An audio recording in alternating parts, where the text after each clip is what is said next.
We're going to take you for a walk along the main pedestrian street of Heidelberg. It's the Hauptstrasse, one of the very first pedestrian zones created in Europe. Always busy throughout the day and into the evening with locals as well as visitors. We'll take you on the main stretch from the Marketplace Square and a side visit to the university campus, continuing to the modern downtown. Distance of just over 1 kilometer, with shops and restaurants and lots of people out the entire length. While most European cities have lovely pedestrian zones, the one in Heidelberg seems especially charming. It's just the right size where you could see most of it in a few hours, but there's so much there to explore you could spend a few days walking up and down and in and out of all the shops and bars, cafes, and restaurants, from breakfast till midnight, making this one of Europe's greatest streets for walking. A good place to get started is at the Marketplace Square, called the Marktplatz. Typical of most European towns, the marketplace has always been the main square, hosting a variety of activities from food sales to public executions. People are still drawn here to the outdoor tables set up for eating, drinking beer, and watching other people. Standing in the middle of the Marktplatz gives you a fine perspective on the heart of town, with the old city hall on one side and the Holy Ghost Church, the Heilige Geistkirche, on the other. In between, the outdoor cafes usually have their tables set up for food and beer. This is the good life. Sit down, make yourself comfortable, and you'll be served right at your table. You get great views of the castle, and conveniently located here is the Tourist Information Office, which can help you out with some activities, tell you what concerts are coming up, help you find a hotel even. And you'll notice this statue up on the column in the middle of the Marktplatz. It's a statue of Hercules, carved from that characteristic red sandstone. There are little shop stalls built into the wall of the big church between the buttresses in a tradition that has been carried on here since the Middle Ages, and typical of many other churches throughout the region. These stalls sell tourist items, so it's a good place to look for postcards, t-shirts, and anything that says Heidelberg on it. In the Middle Ages, the church was not just about religion, it was the center of community life. Merchants had shops around the square, and farmers would sell their produce in the main square, which still happens today in this Marktplatz. On Wednesdays and Saturdays, if you're in town then, be sure to catch that open market. It's a fine opportunity to take some pictures or just hang out. Even if you're not buying any of the foods, just browse around and have a look. I'm using 3 screens occasionally to recreate that feeling of actually being there. You're surrounded by images as you walk along in front, to the sides, and behind you, packing in more pictures in less time. Fun stimulation for your eyes and brain. But if it's too much, just look at the main screen. This Gothic church was built in the early 15th century with the pretty red sandstone, so typical of Heidelberg construction. Facing the church, you'll notice a building with a unique style of the Renaissance. It's the oldest residential building in town. Now it's a hotel and a restaurant. When the French invaded in the 17th century, they leveled the entire city except for this one building and the churches. Zumritter is located on the southwest corner of the Marketplace Square, at the corner with the Hauptstrasse. That's the main pedestrian lane of the city. You will be drawn irresistibly down the alluring Hauptstrasse, the high street with one shop after another in a lineup of historic buildings that continues for about a mile. This street goes from the marketplace all the way to Bismarck Platz, and we are going to show you the whole thing. This is one of Europe's greatest streets for walking and will be your main focus of activity along with the castle. The Hauptstrasse was one of the first pedestrian streets created in all of Europe. Of course, earlier it was a street for cars. It would be a narrow street, but it would have had busy automobile traffic. But many decades ago, the town decided they wanted to create this wonderful ambiance, a pedestrian mall that stretches about a mile from the main square into the more modern downtown.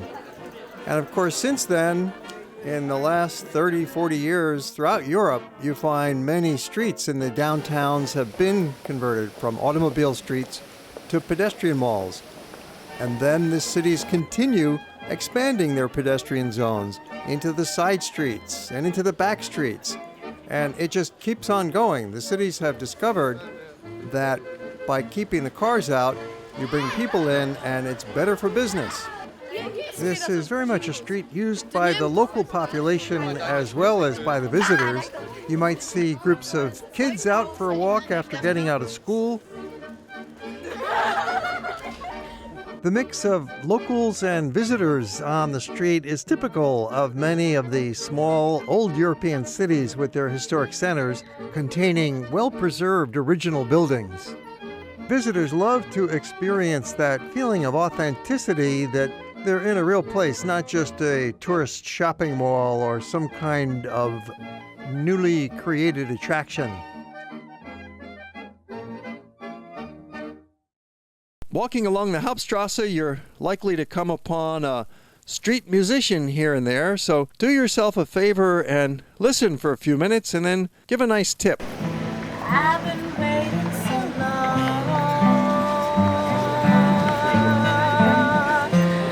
You'll also run into sidewalk artists engaged in creating some original oil paintings perhaps, or watercolors, scenes of Heidelberg, or perhaps modern interpretations, contemporary art. When the sun goes up and the moon goes down, I'll be there. I'll be there.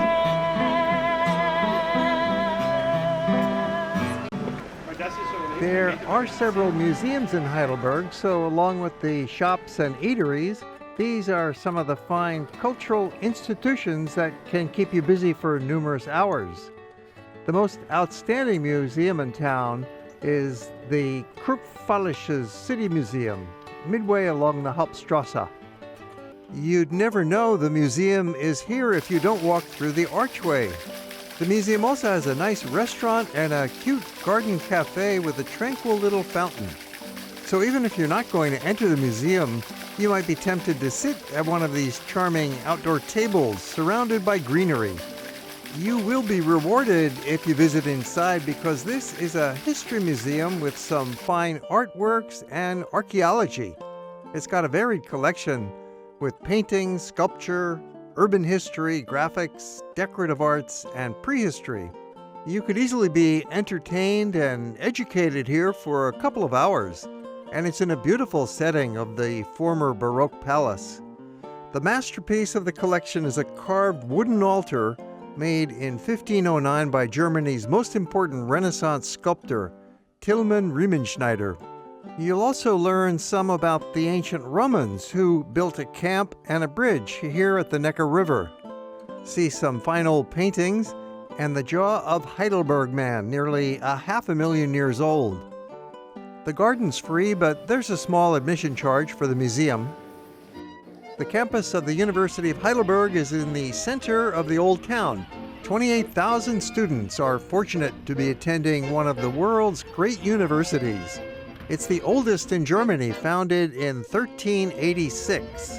The campus is right in the middle of the old town and open to the public. There are several streets that run through it and courtyards, and there are buildings that have restaurants and bookstores and classrooms. 56 Nobel Prize winners have been affiliated with the university that graduates 1,000 PhDs every year, spanning a wide range of academic specialties. Along with its historic charms, this is also a very modern college town of science and technology, heavily involved in research and development, where 1 in 5 residents is a student. Quite a few of them are foreign exchange students as well. It has different colleges for philosophy, law, theology, chemistry, medicine, and several other fields. This campus is centered around Universitätsplatz, the main campus square, but many classes take place a few miles away in the newer part of town, and we will take you out there for a look later in the program. after we have a walk around and show you some of the interesting locations and buildings of this historic campus. If you're lucky, you might run into a chamber music concert at the old university in the Aula Hall that dates back to the 19th century.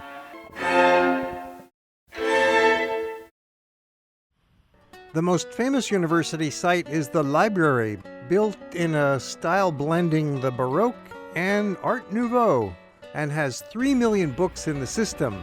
Out front is a popular spot for the students to hang out and take a break. Inside, it's chock full of all sorts of modern technology with computers everywhere. Said to be the busiest library in Germany.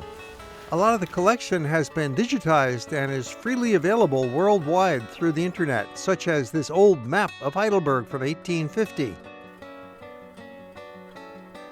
And they have a small museum-type display with old books, an old globe, and other kinds of literary artifacts. Open to the public, so if you're passing by, have a look inside. Motor vehicles are restricted from that main pedestrian street, so when you've got some cargo to move, it's going to be muscle power. Of course, you do get the odd delivery vehicle and taxi coming through, but mostly it's pedestrian heaven. There are many little side lanes for pedestrians that you'll want to explore on your own, but for now we are going to walk to the end of the Hauptstrasse into the modern part of downtown, where you'll come on a major intersection for shopping and traffic. It's Bismarck Platz. This is a busy intersection, quite a contrast with the Old Town pedestrian zone. It's where the buses and the trams come through. It's a major transit center. So this whole neighborhood is really quite interesting to see. It's the more modern, the less touristic side of Heidelberg, surrounded by department stores and shops, with various places to eat. There's not really much in the way of historic sites down here, but it's fascinating nonetheless to watch all this tram action.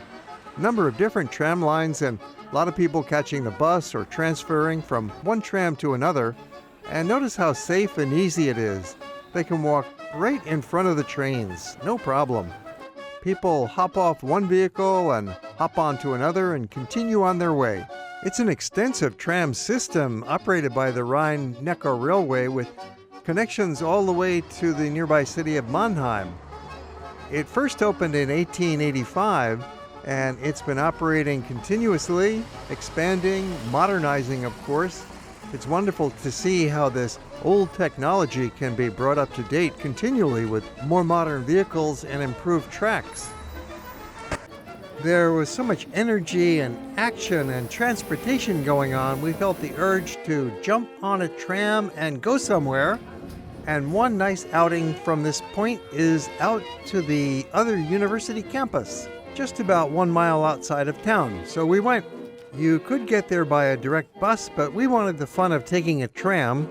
So you have to change trams at the main train station and then carry on. And within 15-20 minutes, you have arrived at the university. It's really quite easy. Your one ticket includes the transfer to that second tram ride, and the service is quite frequent. The direct bus is quicker, but this is more fun. The trams are so sturdy and comfortable that you can even swing from the straps if you're a kid.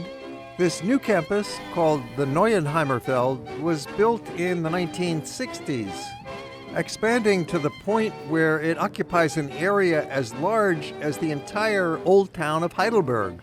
Almost all science faculties, the medical school, most of the dormitories, and the athletic facilities are found out here at the new campus.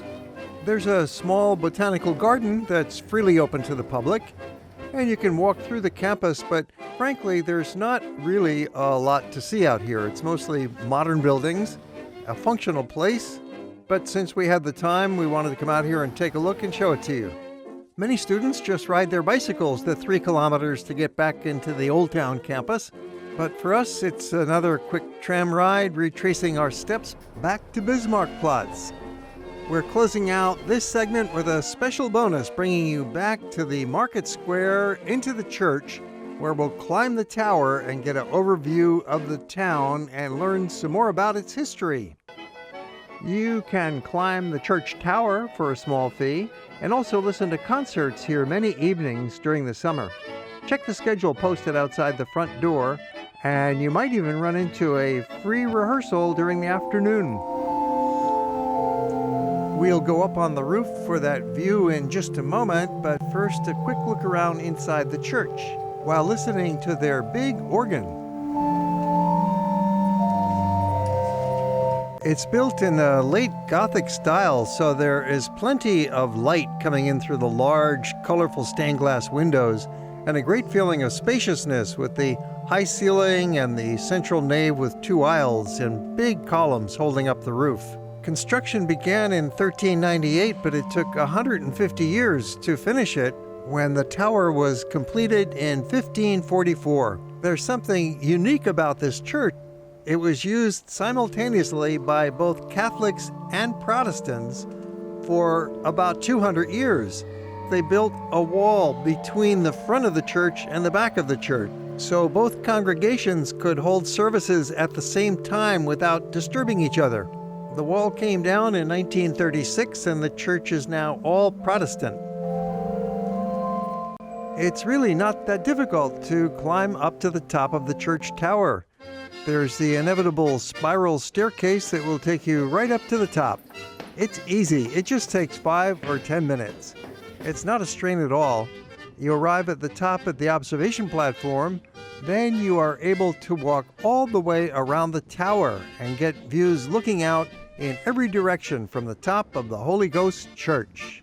You're nearly at the level of the castle, providing an especially good view. Also a nice look down at the Jesuit church, built in a Baroque style, also with a tall tower. From here you can see all the clay tile rooftops of the city. Picturesque beyond imagination. This is as good as it gets in looking into the heart of an old town. Ironically, the well-preserved historic town center is a result of extensive war damage from much earlier times. Heidelberg survived various wars until the massive invasion in 1688 by Louis XIV. He claimed control over this vast region in his ongoing campaign to expand the borders of France. The entire old town was flattened by King Louis. Survivors rebuilt the city in the early 18th century with all the homes constructed in a similar style, a simple version of the German Baroque. Most of the buildings you see today are from that narrow time period, so you're looking at structures that are about 300 years old, built up almost simultaneously in a remarkably harmonious way. Come back down the same way that you went up, then out the door and you're back in the marketplace. We've got many more movies about Heidelberg you can find in our collection. We upload a new movie every week, so please subscribe to our channel and click that little alarm bell so you'll be notified. And if you enjoyed the movie, how about a thumbs up? And we always welcome comments down below. Or if you have questions about the destination, make note and we'll answer them. Thanks for watching.